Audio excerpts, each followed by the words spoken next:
اللہ والصلاۃ والسلام علی رسول اللہ وبعد۔ اگر کسی شخص سے یہ کہا جائے کہ آج کی رات یا آج کے دن اگر آپ نے محنت سے صحیح سے پورے دن پورے رات کی ڈیوٹی دے دی تو آپ کو 83 سال 4 مہینے کی سیلری ایک ساتھ دے دی جائے گی، اتنا آپ کے اکاؤنٹ میں ڈال دیا جائے گا۔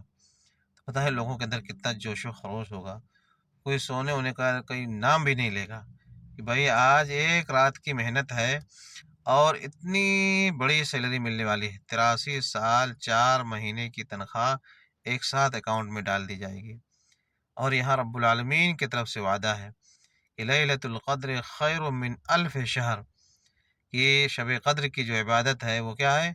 1000 مہینہ کے برابر نہیں، اس سے بھی بہتر ہے۔ 1000 مہینہ بولیں تو تقریباً 83 سال 4 مہینے بنتے ہیں۔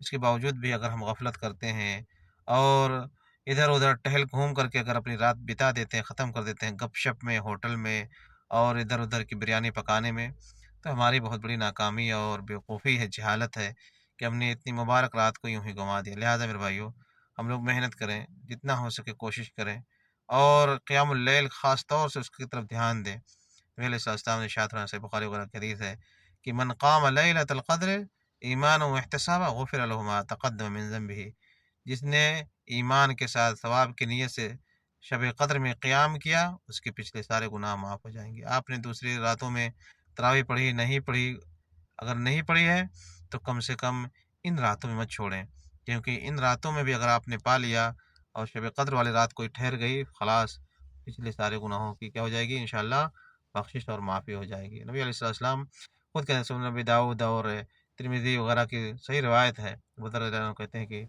اللہ کے نبی علیہ السلام نے ہم کو رمضان میں اس طرح سے قیام نہیں کروایا، لیکن آخر کی جب 7 راتیں بچی تو آپ نے ہم کو قیام کی شروعات کی۔ آپ نے پہلی رات آپ نے ہم کو قیام شطر اللیل الی ثلث اللیل، 1/3 رات تک آپ نے ہم کو قیام کروایا، 1/3 رات 1/3 رات تک آپ نے ہم کو قیام کروایا۔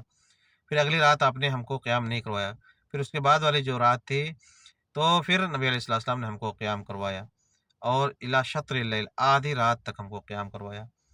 پھر ہم نے کہا، جب آپ نے بند کیا تو انہوں نے کہا اللہ کو، صحابہ کا شوق دیکھیں کہ اللہ کے رسول اللہ نفلتنا، یعنی اللہ کے رسول جتنی رات کا حصہ باقی رہ گیا ہے اس میں بھی آپ پڑھا دیں۔ تو آپ نے فرمایا کہ جب کوئی شخص امام کے ساتھ پڑھتا ہے اور امام کے ساتھ پلٹتا ہے تو اس کو پوری رات کی قیام کا ثواب اللہ تعالیٰ عطا فرما دیتے ہیں۔ پھر آپ نے اس کے بعد والی رات چھوڑ دیا، اس کے بعد پھر یعنی 27ویں میں آپ نے پھر سے قیام کروایا۔ صحابہ کہتے ہیں آپ نے اتنا لمبا ہم کو قیام کروایا کہ حتیٰ خفنا ان یفوتنا الفلاح، یہاں تک کہ ہم لوگوں کو خوف ہونے لگا کہ ہمارے سحری نہ چھوٹ جائے کہیں۔ اتنا لمبی رات تک آپ نے ہم لوگوں کو قیام کروایا۔ تو دیکھیں اس کی خاص فضیلت یہی ہے کہ اس رات میں خوب قیام کرنے کی کوشش کی جائے، لمبا قیام کیا جائے، اور امام کے ساتھ قیام کیا الحمدللہ، نہیں بھی کر پائے اپنے طور سے کرنے کی کوشش کریں، لمبا قیام کریں۔ قرآن دیکھ کر کے پڑھیں، آپ کو لمبی صورت نہیں یاد ہے کوئی بات نہیں، دیکھ کر کے پڑھ سکتے ہیں، ایک ہی صورت کو لمبی دہرانے کی کوشش کریں۔ اس رات کی خاص عبادت کیا ہے؟ قیام۔ اس رات کی خاص عبادت اللہ کے لیے کھڑے ہو جائیں، نماز کے لیے لمبا قیام کرنے کی کوشش کریں۔